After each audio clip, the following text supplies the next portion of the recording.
वृंदावन जंगल में रहने वाले दो सफेद शेर वीरू और शिवा जादुई ताकतों के मालिक थे। वो दोनों सगे भाई थे। आसपास के जंगलों के जानवर उनसे मदद मांगने आते थे। जंगल में चारों तरफ उन दोनों भाइयों का दबदबा था।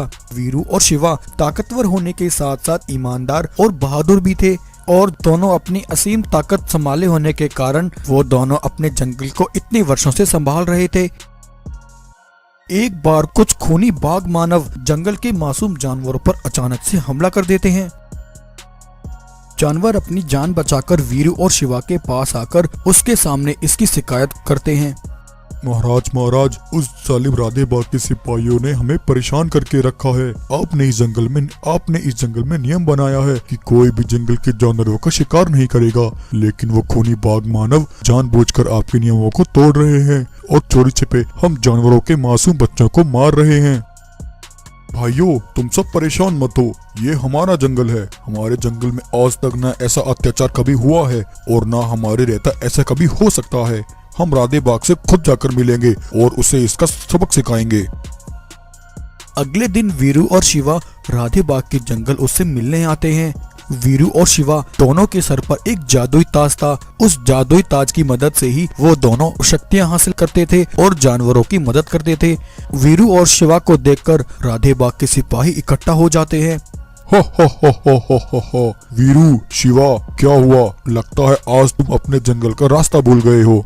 नहीं राधे, हम रास्ता नहीं भूले, बल्कि यहाँ तुम्हारे जंगल तुम्हारी शिकायत लेकर आए हैं। तुम्हारे सिपाही आए दिन हमारे जंगल के जानवरों का शिकार कर रहे हैं। राधे, ये तुम्हारे लिए आखिरी चेतावनी है। या तो तुम अपने सिपाहियों को रोक लो, वरना तुम्हारे साथ अच्छा नहीं होगा। हो। तुम दोनों मेरे ही जंगल आकर मुझे ही धमकी दे रहे हो। सिपाहियों, दिखा दो इन दोनों को राधे बाग को धमकी देने का क्या अंजाम होता है। ये सुनकर राधे बाग के सिपाही वीरू और शिवा पर हमला कर देते हैं, लेकिन वीरू और शिवा अपनी जादुई शक्तियां दिखाते हुए राधे बाग के सारे सिपाहियों को वहीं धूल चटा देते हैं। ये देखकर राधे बाग घबरा जाता है। राधे, खैर मनाओ कि ये हमला तुमने हमारे ऊपर नहीं किया, वरना आज इन सिपाहियों के साथ साथ तुम भी यहाँ पर धूल चाट रहे होते। याद रहे, ये गलती दोबारा नहीं होनी चाहिए। हाँ, ठीक है वीरू, ऐसा फिर कभी नहीं होगा। उस दिन राधे बाग वीरू और शिवा की शक्तियों के सामने भीगी बिल्ली बन जाता है। लेकिन उनके जाते ही राधे बाग अपने सिपाहियों के साथ उन दोनों से बदला लेने की प्लानिंग करता है। इन दोनों ने आज मेरे ही जंगल में आकर मेरे ही सिपाहियों के सामने मेरी बेइज्जती की है। आखिर ये दोनों को तो क्या समझते हैं? महाराज, इन दोनों भाइयों के पास एक एक जादुई ताज है। ये दोनों उसी के बल पर इतना उछलते हैं। सुना है इनकी जादुई ताजों में अद्भुत शक्तियां हैं। अच्छा, इसका मतलब जब तक इन दोनों के पास वो जादुई ताज है, मैं इनका कुछ नहीं बिगाड़ सकता। लेकिन कैसा होगा अगर इनसे इनके ये जादुई ताज छीन लिए जाएं? हाँ महाराज, अपने जादुई ताज के बिना ये दोनों भाई बिल्कुल बेकार हैं। तब एक दिन राधे बाग के कुछ सिपाही बाघ मानव वीरू और शिवा के पास आते हैं। महाराज, हमारे सरदार राधे बाग ने हमें यहाँ आपके पास एक शांति का संदेश लेकर भेजा है। उन्हें अपनी गलती का एहसास है, वो आपके साथ दोस्ती करना चाहते हैं। महाराज, गलती सबसे होती है और हर किसी को जीवन में एक बार सुधरने का मौका मिलना चाहिए, इसलिए उन्होंने आपकी सेवा में हमें यहाँ भेजा है। आज से हम आपके साथ रहना चाहते हैं और आपके जंगल में रहकर आपकी सेवा करना चाहते हैं।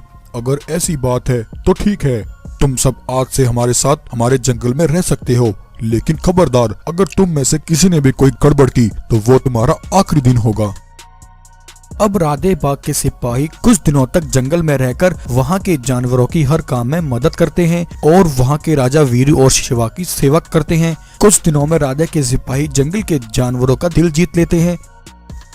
लेकिन एक रात जब वीरू और शिवा अपनी गुफा में सोए हुए थे, तब आधी रात राधे बाग के सिपाही वहां आकर वीरू और शिवा के वो जादुई मुकुट उतारकर वहां से भाग जाते हैं।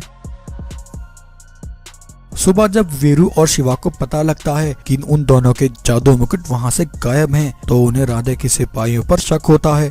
शिवा, हो ना हो, ये उन बदमाश राधे बाग के सिपाहियों का ही काम है। मुझे तो पहले ही उन पर शक था। राधे के सिपाही कभी नहीं सुधर सकते। अपने सिपाहियों को यहाँ अचानक से हमारे जंगल भेजना राधे बाग की एक चाल थी। शिवा, अब हम क्या करें? हमारे जादू मुकुट राधे बाग के सिपाही चुरा कर ले गए हैं। हमें वो जादू मुकुट राधे बाग से वापस लानी होंगे, वरना वो उनकी शक्तियों का गलत इस्तेमाल करेगा। वीरू, तुम परेशान मत हो, मेरे पास इस समस्या का एक हल है।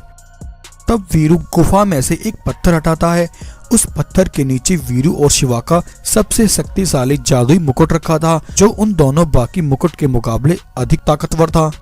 वीरू और शिवा उस जादू मुकुट को पहन लेते हैं। मुकुट पहनते ही वो दोनों एक हो जाते हैं और एक विशाल रूप धारण कर लेते हैं। विशाल रूप लेकर वीरू और शिवा राधे के जंगल पहुंचते हैं। विशाल शरीर वाले वीरू और शिवा को देखकर राधे बाग की आंखें फटी की फटी रह जाती है। राधे अपने सर पर रखे जादू मुकुट की शक्तियों का इस्तेमाल करता है, लेकिन शिवा और वीरू पर उसका कोई असर नहीं होता। वीरू और शिवा एक एक करके राधे के सारे सिपाहियों को जान से मार डालते हैं। शिवा और वीरू अपनी एक ही दहाड़ से राधे बाग को हमेशा के लिए हवा में उड़ा देते हैं और इस तरह आज वीरू और शिवा अपनी जादुई मुकुट की शक्ति से अपने जंगल को राधे बाग के अत्याचार से बचा लेते हैं। दोस्तों, इस कहानी से हमें ये सीख मिलती है कि बुरे लोगों को कितने ही मौके क्यों न दे दिए जाएं, लेकिन वो हमेशा बुराई पर ही रहते हैं। दोस्तों, कैसी लगी आपको आज की ये स्टोरी? अगर आपको ये स्टोरी अच्छी लगी हो तो वीडियो को लाइक करें, शेयर करें और ऐसे ही अमेजिंग स्टोरीज देखने के लिए हमारे चैनल को सब्सक्राइब करें। भानगढ़ जंगल का राजा राणा वीर प्रताप आज जंगल में अपने कुछ मंत्रियों और सभी जानवरों की एक सभा बुलाता है। साथियों, मुजरिम दो किस्म के होते हैं। एक वो जो गरीबी और हालात की वजह से मुजरिम बनते हैं, जैसे मेरा खास सिपाही भीमा, और दूसरे वो जुर्म जिनका पेशा है और जिनकी फितरत है, जैसे कि पाशा। महाराज, सुना है आपने भीमा की जमानत के लिए आसपास के सभी जंगलों के राजाओं से अपील की थी। हाँ, आज से 10 वर्ष पहले भीमा ने एक कत्ल किया था, लेकिन भीमा से वो सब हालात और मजबूरी की वजह से हुआ था। इसलिए मेरी अपील पर भीमा की उम्र कैद की सजा कम करके केवल उसे 4 साल की सजा मिली थी, जिसे पूरी करके आज भीमा इज्जत और सम्मान की जिंदगी जी रहा है। लेकिन महाराज, पाशा के बारे में आपका क्या ख्याल है? उसकी जुल्म और दहशत तो हर रोज दिन ब दिन बढ़ती ही जा रही है। हाँ भाइयों, अपनी ताकत और दौलत के नशे में चूर होकर वो विदेशी पाशा हमारे देश में दहशत फैलाना चाहता है। हजारों मासूम जानवरों और उनके बच्चों को मारने वाले उस खूनी को मुजरिम नहीं, राक्षस कहना चाहिए, और ऐसे राक्षसों को खत्म करना भानगढ़ जंगल के हर जानवर का कर्तव्य है। मैं आप सबको आश्वासन देता हूँ, जल्द मैं उस पाशा को गिरफ्तार कर लूंगा। तभी आसमान से राणा वीर प्रताप के पास एक पत्र गिरता है। उस पत्र में लिखा था, महाराज, मैं सुंदरवन जंगल का राजा वीरभान, आपके सिपाहियों की सहायता से मैंने आपके सबसे बड़े दुश्मन पाशा को गिरफ्तार कर लिया है। कल मैं पाशा को सैनिक सुरक्षा में काले पानी की जेल लेकर जा रहा हूँ। आप वहाँ आकर उसे मिल सकते हैं। राणा वीर प्रताप पाशा की हुई गिरफ्तारी से खुश हो जाता है। अगले दिन वीरभान राणा वीर प्रताप के सैनिकों की सुरक्षा में मुजरिम पाशा को पहाड़ी रास्ते से काले पानी की जेल लेकर जा रहा था, लेकिन पाशा के जासूस सिपाही घाटी में छिपकर उनके आने का इंतजार कर रहे थे। तभी पाशा के सभी जासूस सिपाही घात लगाकर वीरभान और उसके सिपाहियों पर हमला कर देते हैं। देखते ही देखते पाशा के जासूस वीरभान और उसके सारे सिपाहियों को खून में नहला देते हैं। चारों तरफ खून से भरी लाशें ही दिखाई देती हैं। हो राणा, मैंने तुमसे पहले ही कहा था, पाशा को कोई भी ज्यादा दिन तक कैद नहीं रख सकता। पाशा हमेशा आजाद घूमता है। राणा, आज से तुम अपने बर्बादी के दिन गिनना शुरू कर दो। थोड़ी देर बाद जब राणा वीर प्रताप अपने सिपाहियों के साथ वहां पहुंचता है, पहाड़ी पर चारों तरफ अपने सिपाहियों की खूनी लाशें देखकर वीर प्रताप हैरान हो जाता है। मेरे सिपाहियों की ऐसी हालत किसने की? जिसने भी ये सब किया है, मैं उसे जिंदा नहीं छोड़ूंगा। तभी खून से लथपथ वीरभान, जिसकी सांसें अभी भी चल रही थी, महाराज, ये सब पाशा ने किया है। पाशा के जासूस सिपाही घाटी में छिपे थे। उन्होंने अचानक हमारे ऊपर हमला किया और मेरे सारे सिपाहियों को मार डाला। महाराज, आपका परिवार खतरे में है। आप फौरन अपने जंगल लौट जाइए।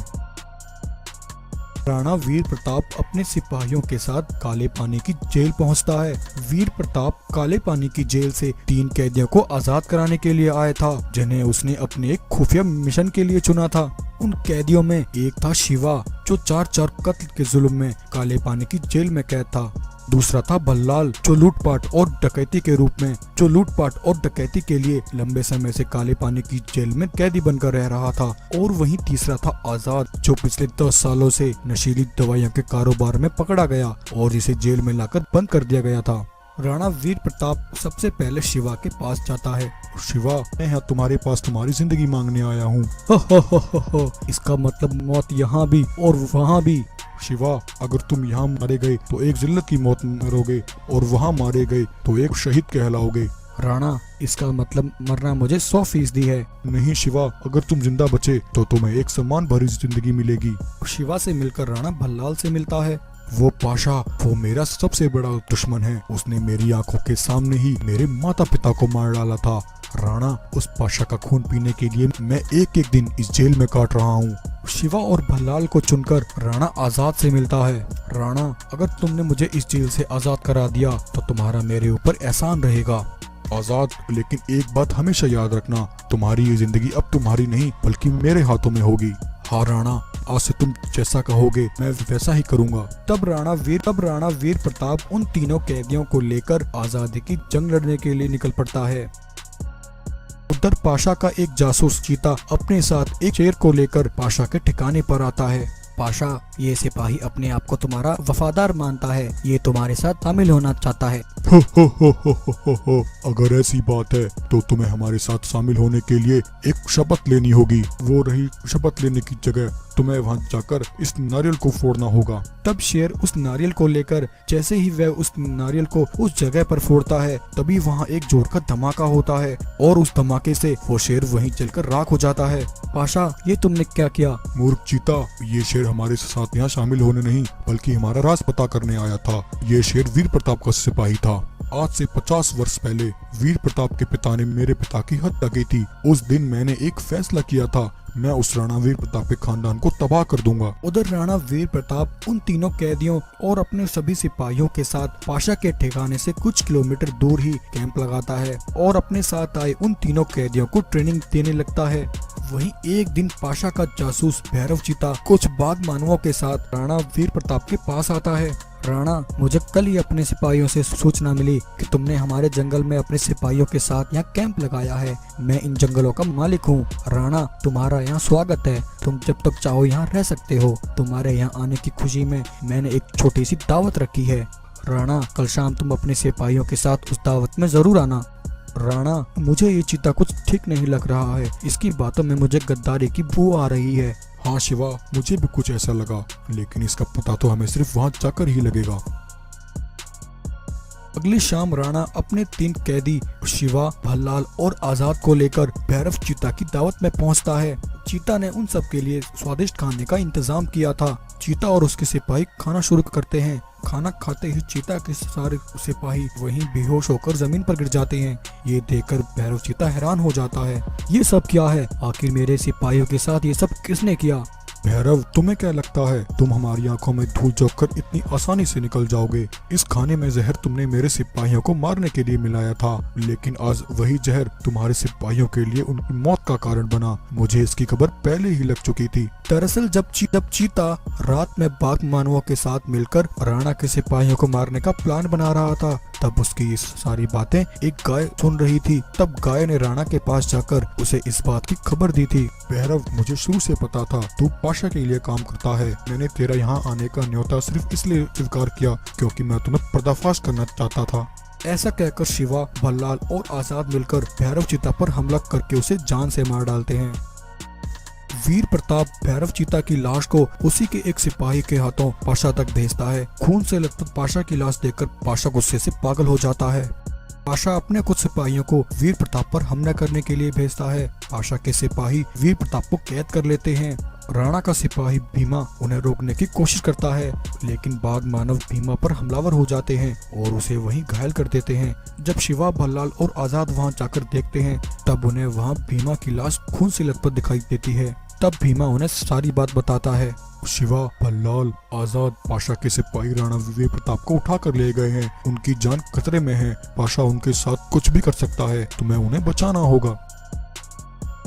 तब भल्लाल, शिवा और आजाद तीनों अपनी जान हथेली पर रखकर राणा वीर प्रताप को बचाने के लिए पाशा के ठिकाने पर हमला कर देते हैं और उसके ठिकाने पर गोला बारूद और बम गिराते हैं। शिवा, भल्लाल और आजाद पाशा और उसके सारे सिपाही और उसके ठिकानों को जलाकर भस्म कर देते हैं और राणा वीर प्रताप को आजाद करा लेते हैं। आज राणा वीर प्रताप पाशा और उसके साम्राज्य को खत्म करके उससे अपना बदला पूरा करता है। राणा उन तीनों कैदियों को आजाद कर देता है। तब शिवा, भल्लाल और आजाद तीनों अपने अपने रास्ते चले जाते हैं। और प्यारे दोस्तों, इस कहानी का अंत भी यही होता है।